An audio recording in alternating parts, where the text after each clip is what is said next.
monsieur, bonjour, bienvenue à cet entretien du jour. Notre invitée aujourd'hui est journaliste de profession. Elle est également auteure d'une autobiographie qu'elle a sortie et publiée seulement en août dernier. Bris de silence, c'est le titre de cet ouvrage.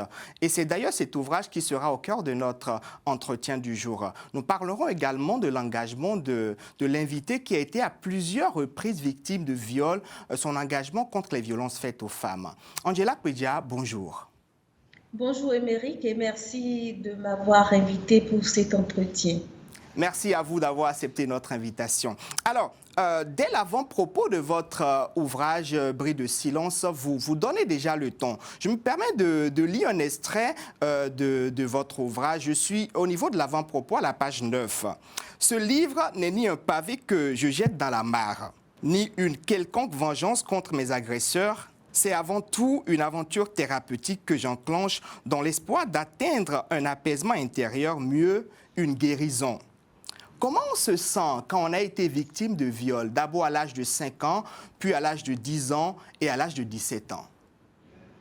Pour ma part, je suis carrément morte de l'intérieur. Ça n'a pas été facile pour moi de partir et de lutter et de me battre avec tout ce poids-là. C'est difficile. Et d'écrire encore, ça a été une occasion de revivre ces moments-là et entre pleurs et tout le reste, toute la souffrance, toute la douleur, ça n'a pas été facile d'écrire.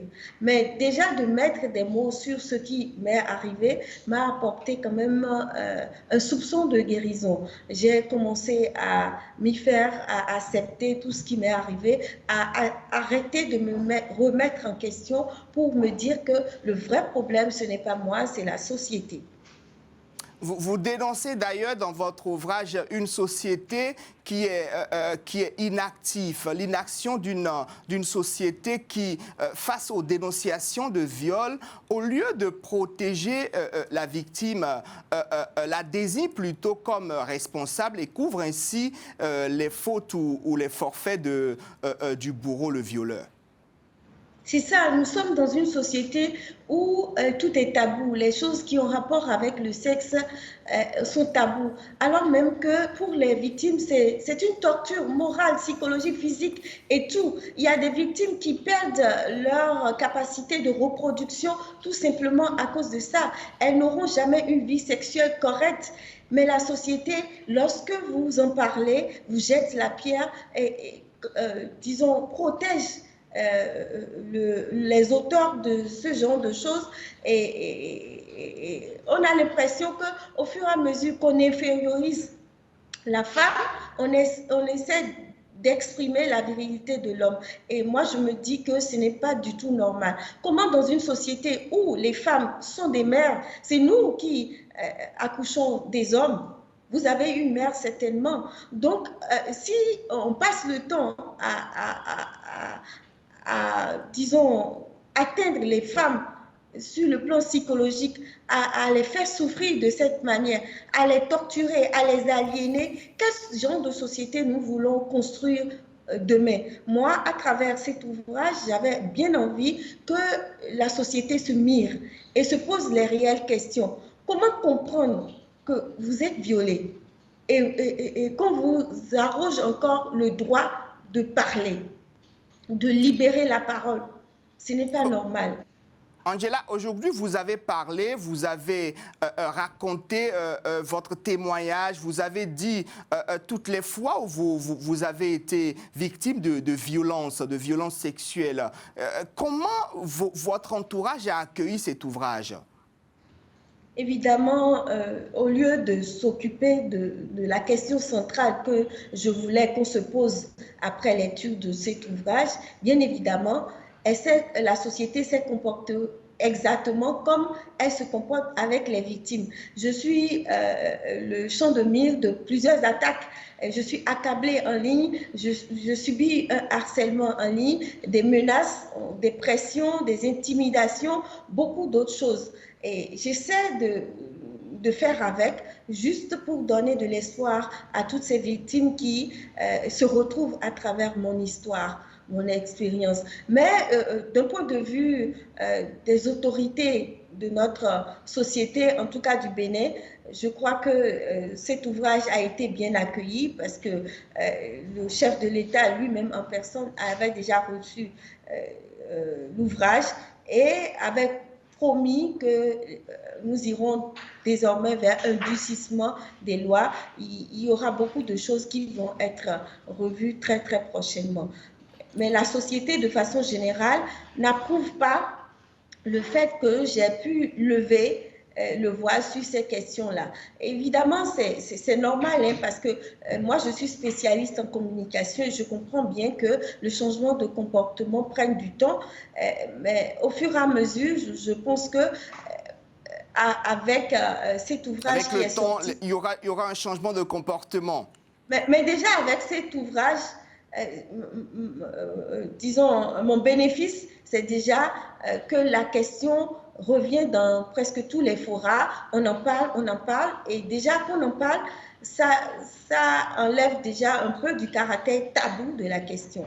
Et moi, Angela Pédia, avec votre permission, je voudrais encore amener un instant nos chers téléspectateurs entre les lignes de votre ouvrage. Cette fois-ci, je suis à la page 23.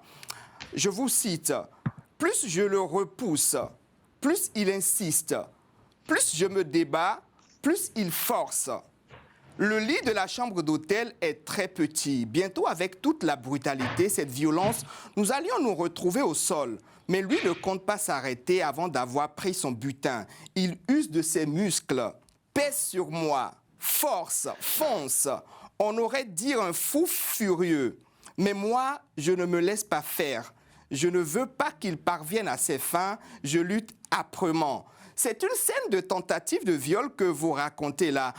En vous lisant, je me rappelle d'une phrase régulièrement évoquée au Bénin, citée au Bénin. On dit « la femme repousse violemment ce qu'elle désire ardemment ». N'est-ce pas cette philosophie qui a peut-être motivé votre agression en cet instant-là? Mais non, je suis d'accord qu'il est entendu dans nos mœurs que lorsque on vous fait la cour, on ne dise pas oui au premier coup. Mais là, nous sommes dans une chambre d'hôtel. Mon agresseur est mon patron. Bon, il n'était pas mon patron à l'époque, mais il était mon collègue. Il n'y avait pas ce genre de choses entre nous. On est déjà dans une violation d'une intimité. On est dans une chambre d'hôtel. Il a prétesté, il était le chargé de communication d'un ministre, il a prétesté du séminaire qu'il avait organisé et où moi j'étais invitée pour rentrer dans ma chambre d'hôtel. Et il voulait à tout prix prendre ce que moi j'avais de plus cher. Mais ça, c'est vraiment différent. Ça, c'est le propre des violeurs. Et je n'aimerais pas qu'on compare ça au fait que quand on vous fasse la cour, on puisse vous demander de persuader. Dans nos sociétés africaines, c'est ça. Mais il ne faut pas confondre la persuasion de l'être aimé au viol. C'est deux choses différentes. Je vous comprends exactement. Vous avez été agressé à plusieurs reprises et vous avez raconté tout cela dans votre ouvrage. Ce qui vous a amené à parler, ce sont les agressions verbales de celui qui était votre simple collègue et qui est devenu après votre patron. Et le 1er mai 2019, vous avez mis les pieds dans les plats comme vous l'avez écrit et vous avez écrit sur Facebook un post qui a touché tout le Bénin et qui a suscité beaucoup de remous. Comment vous vous êtes senti juste après avoir publié ce post? Mais c'était la même tourmente qu'aujourd'hui. Quand j'avais écrit ces quelques phrases sur mon compte Facebook à l'époque, ça a été un vrai tourbillon que j'ai soulevé avec des pressions, du harcèlement en ligne, exactement comme aujourd'hui où j'ai levé le voile sur les violences que j'ai subies tout au long de mon parcours universitaire et également en milieu professionnel. C'est la preuve que ces questions demeurent toujours tabous. Les gens n'ont pas envie de se mirer, de se regarder en face pour dire nous n'allons pas continuer avec ça. Donc, j'avais eu beaucoup de pression et c'est d'ailleurs à cause de ça que j'ai supprimé la première publication et je suis revenue avec une deuxième publication qui m'a valu beaucoup de choses. Dans mon entourage, on m'a insultée. J'étais comme une paria et même jusqu'à présent, dans le Bénin, je ne me sens pas très bien parce qu'il y a des amis que j'avais, que je suis en train de perdre, mais j'ai pas peur, j'irai jusqu'au bout, comme j'ai eu à le dire très souvent. Avec cet ouvrage, cette dénonciation, vous êtes devenu la porte-voix de toutes ces femmes qui ont été violentées, violées. Aujourd'hui, vous vous êtes dit, je me lance dans le combat, je ne baisse plus les bras, je ne ferme plus ma bouche. Et vous avez fondé une ONG. N'aie pas peur, c'est le nom que vous avez donné à votre ONG. Depuis qu'elle existe, quelles sont les actions concrètes que cette ONG a menées sur le terrain dans le cadre de la lutte contre les violences faites aux femmes? Nous avons fait le tour de certaines universités de notre pays. Notamment, nous sommes allés à l'université d'Abomey-Calavi pour faire des conférences sur la question. Nous sommes allés aussi dans le milieu scolaire, notamment dans la capitale, enfin à Porto Novo, pour faire des conférences aussi et des formations sur le thème du harcèlement en milieu universitaire, en milieu scolaire. Nous sommes allés aussi dans certaines entreprises de la place où nous avons essayé de former les directeurs des ressources humaines par rapport à la prévention du harcèlement sexuel en milieu professionnel. À notre actif, il faut parler aussi de ce concours que nous avions organisé avec le concours du ministère des Affaires sociales de notre pays. Le concours visait à trouver des solutions par les jeunes. Vu que ces violences sont énormes dans notre société, elles se comptent par milliers, nous avons cru bon devoir demander aux enfants comment ils pensent la prévention. Les enfants, garçons comme filles, comment ils pensent la prévention. Donc, nous avons eu une grosse participation et ces enfants ont proposé des solutions que nous avons reversées au niveau du ministère des Affaires sociales et que nous nous sommes donné le devoir de reverser aussi au niveau directement de la présidence. Donc, nous pensons que déjà, nous avons fait écho. En tout cas, ce concours a fait écho au niveau de la grande autorité du pays, puisque l'INF, l'Institut national des femmes, de la femme qui existait déjà dans le pays, a complètement fait sa toilette pour changer ses orientations stratégiques. Aujourd'hui,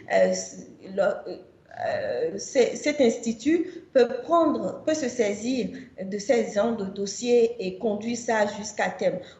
Ce ne sera plus à la victime d'y aller parce que voilà, lorsque vous portez plainte dans notre pays, ce n'est pas facile de faire le tour du tribunal. C'est déjà au niveau de la police que vous avez des problèmes. Les policiers ne sont pas formés pour l'interrogatoire à une victime de violences sexuelles. Au niveau des juridictions, les avocats aussi, il faut avoir une grosse bourse pour pouvoir faire face à ça. Mais aujourd'hui, avec l'Institut national de la femme, il y a des choses qui vont changer et nous avons espoir que les lignes vont véritablement bouger. Alors, Angela Kpedja, si on vous donne l'occasion aujourd'hui, puisqu'on est presque à la fin de cette émission, de parler à une jeune femme qui a peut-être été victime de harcèlement sexuel ou de viol, qu'allez-vous dire?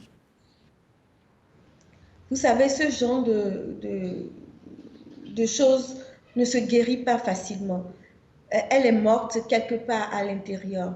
Mais je vais devoir lui dire qu'il faut qu'elle s'aime assez pour comprendre que c'est l'autre, ses agresseurs qui ont tort. Il faut qu'elle s'aime assez pour se prendre en charge. Il faut arracher la place qui est la sienne dans cette société qui veut nous anéantir. Il faut se dire que non, je ne suis pas différente des autres. Ce n'est pas moi qui suis en question, mais ce sont les autres. et prendre sa destinée, se battre, changer de représentation de soi-même, s'aimer assez, quoi, augmenter sa valeur, son estime de soi pour pouvoir faire face aux défis qui sont les siens. Voilà, Merci c'est ce Angela que je Kwedia, dirais. c'était un plaisir pour moi de vous recevoir dans cette émission. Je rappelle que vous êtes journaliste en service à l'Office de radio et télévision du Bénin et vous êtes également aujourd'hui activiste très impliqué dans la défense des droits de la femme. Merci aux auditeurs, aux téléspectateurs plutôt de nous avoir suivis. On va se donner rendez-vous pour la prochaine fois. Merci et à la prochaine. Mais n'oubliez pas de lire Bris de silence.